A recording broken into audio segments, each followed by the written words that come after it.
Yes, please. Well, it came up on Press Pause on Friday, and lots of people are doing it, and there was lots of kind of suggestions and techniques. But I just thought a slightly deeper dive in this video would be kind of useful. I thought of you because you mentioned it last week in the last video, that you do it every morning. There's 3 questions, so I thought maybe I'd ask you, where did you first come across it? Why do you do it?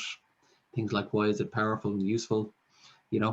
Just 3 general questions like that, and that might take us somewhere.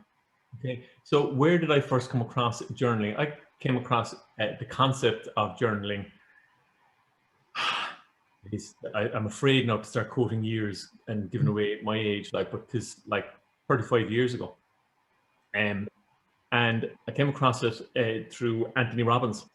Right. And I was reading his book, Awaken the Giant Within.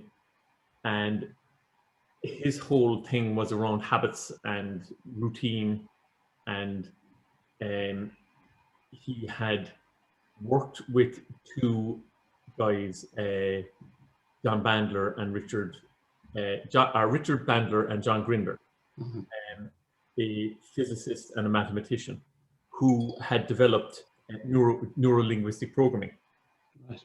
And Tony Robbins had seen NLP, neuro-linguistic programming, and just saw, wow, that's just like in seconds you can change the format of your habit. You can change by changing the frame of how you see things or how you do things. You can actually just reframe how you see the world and how you do stuff. So his whole thing, as I understood it and as I came, was, if you want to do the best, why don't you just see what the best do and copy it?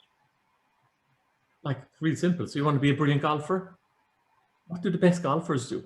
Yeah. Get into their head, start doing their practicing. So, so now if you were in today's age, you'd be looking and saying, well, what does Rory McIlroy do? What does Jordan Speed do? How do they do it? And then you find, they go to the gym, they do flexibility, they have strength and conditioning coaches, they have psychologists, they have certain ways that they look at how they golf, all that. So if I wanted to do that in my golf game, I'd be applying bits of that, and I could take huge leaps forward by taking on some of the practices that the greats do.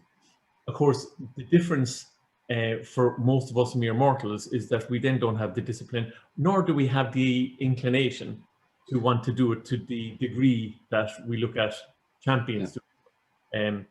Using sports as an example, but business would be an example as well. So why aren't you doing what Richard Branson does, or why aren't you doing what Michael O'Leary does in Ryanair, or why don't you do what Jeff Bezos does in Amazon? But again, it's following. So it's looking at the examples. So looking at the examples of those type of people and saying, why are they? So, or the Brené Browns of this world writing books, or the Oprah Winfreys of this world coming to the world of broadcasting and communication.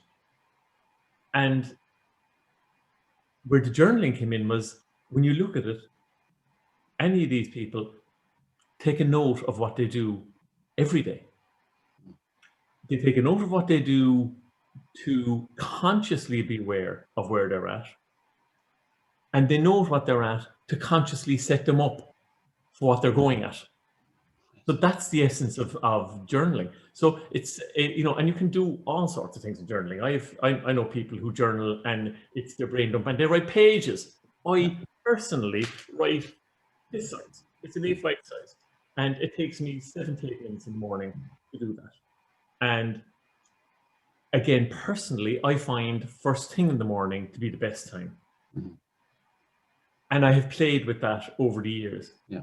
And of course, people like Robin Sharma, who wrote The Monk Who Sold His Ferrari, practiced the 5 o'clock club. And, what he found was, like, get up at 5 o'clock in the morning and you have time that nobody encroaches on. And that's the time you do things like your journaling, your meditative practices, your exercise, whatever. Again, for lots of people, that's like, holy, 5 o'clock in the morning, 6 o'clock in the morning, 7 o'clock in the morning, you joke me. But again, what I found for things like journaling, for me, if I don't do it first thing in the morning, if I don't have it as one of our colleague Paul's DNAs, right? If I have that as my daily non-negotiable action, it's my first action in the morning. what I find is if I even topsy-turvy that to do exercise first and then do my journaling, there's a good chance that things get in the way. Yeah. In my house, like my little man jobs need to be done, to be, Yeah. you know, be on a call like this, like, you know, I'm jam-packed with calls today, thanks to the universe that we're busy and all like that. But like, I'd be looking to see when do I fit it in, and then I find myself fitting it in and not actually being conscious. Yeah. What I use my journaling for is to recap on and brain dump on what's come up for me over my night's sleep, which is generally a culmination of what went on the day before and what I was doing. Okay, and so I'm just capturing that as a brain dump, and I'm using it then to set myself up for today. Okay. So I do my my journaling in two ways. One is the brain dump, and the other is, so my brain dump will look like that. Okay, there's a page of writing. Okay. And that's my brain dump, and I include three things in that all the time. So there's three simple steps. And then the fourth thing I do is a bullet point, which just captures the week as it's passing. So that's last week. Okay. Okay. Yeah. That's last week in bullet point.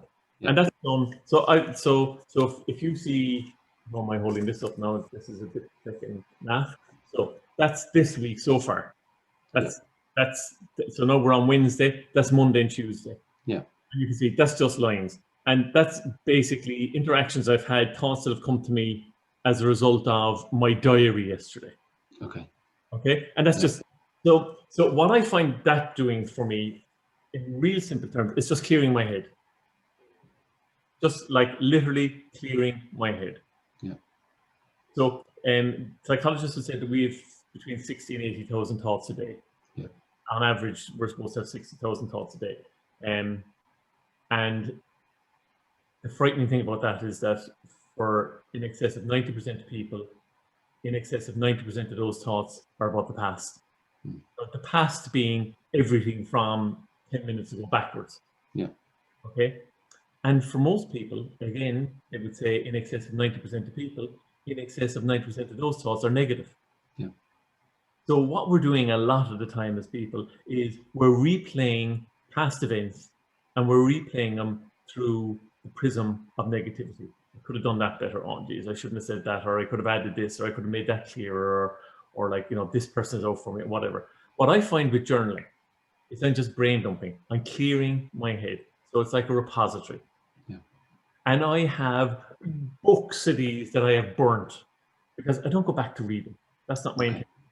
It's not, so I'm not worried about the grammar. I'm not worried about the punctuation. I'm not worried about dotting my I's and crossing my T's. I'm not worried about having the right paragraphs. I'm not concerned that anyone's going to read this and try and make sense of it. Yeah. Because chances are, if I went back and read it, I wouldn't make sense of it. Yeah. But it's making sense for me right now as I and put it out there. Yeah. So that's the clearing. Yeah. So what I will typically write this morning is what came up for me as I sit with this morning right now, and I just sit and I just contemplate for like a minute or two with my hot water and it's lemon honey, and I would sit and I just go, right, I'm enjoying this, and what's come up for me? What's the bubbling up? And the bubbling up can be, you know, wow. So how I will always start myself, and that is like just on my night's sleep. So I always start with the sentence of what kind of a morning is. So I get up this morning. Obviously, it's like 6:15. It's pitch black dark, but it's freezing outside. I've stuck my nose out into the cold. Yeah. Snow on the ground. It's fresh. It's fun. So I just capture that for me, and it gets and that's me off. And what am I? And how did I feel about my night's sleep? And I am blessed that most of the time I sleep like a baby. And then there'll be times where I don't, and I can just capture that and just go, well, right, what was that about? And out it comes, and it's like, and that's typical because of yesterday and what they said and who we said and what I said. Yeah. Capture three things then to set me up for the day. What am I grateful for? Yeah. In simple terms, what has me buzzed? And I'm grateful for what? I'm grateful for the chair I'm sitting on right now. I'm grateful for the lovely warm house I'm in. I'm grateful for the fact that I've a busy day ahead and that somebody is willing to pay me to do stuff. Fantastic. I'm grateful for my good health. I'm grateful for the fact that I've a loving family. I'm grateful for the fact that I feel love this morning. in some way, and that I'm not ready to rip someone's head off. So I can be whatever it is. I can be grateful for. Yeah. Okay. I'm grateful for the fact that I have my brekkie ready and I'm ready to go and all that stuff. So the grateful can be anything, and I've shared with you simple stuff that I'd be grateful for my first movement. Why? Yeah. Because I've sat with people, and when I say my first movement, I mean my first poo. And you say, why? Because I've sat with people who haven't been able to do that because of cancer, and I realized I wasn't even conscious that Yeah. I wasn't even conscious of my movement. Now I'm conscious that, wow, I've seen people pass from this life to the other, and the biggest pain they've suffered is when their system started to block down. I just go, I don't even have to consider that. Yeah. I'm grateful. Now, next thing, what am I absolutely going to focus on today? And it's simple stuff. So for me, a lot of time it could be to be present. It might be to clear my diary of 2 things that I have that just need to get done, and I'd be better off if I got them done today and just had them over my way. So that's, and the very last thing then is, what am I going to let go of? Yeah. That could be a feeling, an notion, an emotion. So it could be me saying, I'm going to let go of any feelings of negativity that might be around me, or feeling of lack of self-worth or self-doubt. I'm just letting them go today, and I'm just going to feel far better for myself. Yeah. Because I might be going in to do something that I'm being challenged in. I might be doing something that I'm not as comfortable as I normally would be in. So I'm going to let go any feeling of self-doubt I have around it. I'm just going to bring my best self to it. Sometimes I have to let go the feeling of wanting to take the head off somebody. Yeah. Because I feel they've annoyed me. You know what I mean? So so by just having those 3 things in front of me, it'll bring up that stuff that can linger. So I'm using my journaling all the time to clear my head of stuff that would get in my way. The stuff that I would hold on to if I wasn't consciously putting it away. The stuff of I'm annoyed with somebody or something or someone for something. You know, mad stuff. Or myself. That's the whole thing. That's usually what it is. So today, simple, easy. 4 things I would say. 3 things that I set myself up for in the day, and the 4th thing is my clearing of the previous day. Yeah. And that's just a bullet point. Yeah. And 10 minutes max it takes you. Max 10 minutes. Fantastic. Excellent. That's brilliant. Thanks a million. Be All good. right. Talk to you later. Cheers.